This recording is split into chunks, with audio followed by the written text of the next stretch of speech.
No, that's wrong. Dixie Diamonds 34. Dixie, 8:57 a.m. Well, mate, Jerald said to Cheeky as the pair scurried away from Dixie Homestead back towards the woods, who do you think we should try to recruit first? I'm not sure, Cheeky replied. My mind went to birds first, probably because that Brentsy fellow is flying. I thought the best defense against something that can fly is an army of things that can fly. Well, would that be an air force? Either way, birds made me think of Robert and Rosie Rosella, you know? Yes, eyes in the skies. I like it. I like it very much, but what about fighters? Know who'd be great for that? Cassie the cassowary. She's an excellent fighter, and I bet she'd help us recruit other cassowaries that are in her shock. Can't fly, but she can fight. Do you think it will come to that? Cheeky asked. Fighting, I mean. I don't know, but based on what that monster did to Balloony and that Rosier fellow, I say we need to plan for it. I hope it doesn't, Cheeky said softly. I really don't like fighting. I understand and I agree, but some animals simply can't be reasoned with, and Balloony's life and liberty are at stake here.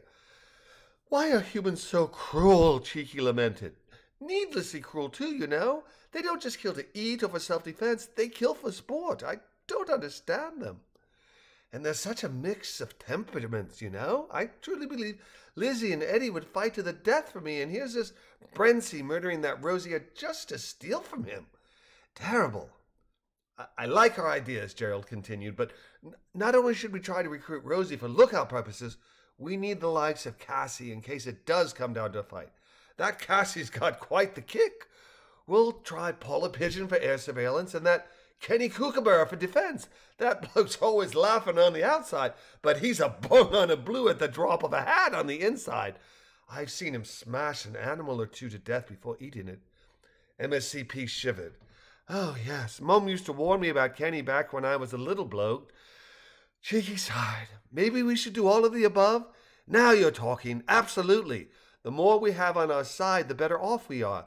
And the fact that this Brentsy's an invasive species will likely help with recruiting. Oh, right, Cheeky answered, nodding as they scurried. He is, isn't he? Good thinking. Thanks, mate. Now what about ground forces to augment our air force? What about Connie Crocodile? She's a force of nature, big, strong, and fast. What more could we want? Small, quiet, and deadly? Squirrely asked. How about Tommy Taipan? Wonder if this Brentsy fellow is afraid of snakes. Good question. And speaking of small, what about Red? Just think if we could enlist all of Red's relatives and have them be on the lookout for this Brentsy. Yes, Cheeky Pie said, nodding his head. I mean, red-backed spiders are hiding all over the area, and if one of them bit little Mr. BCB, that could be the end of him. I so hope it doesn't come to that.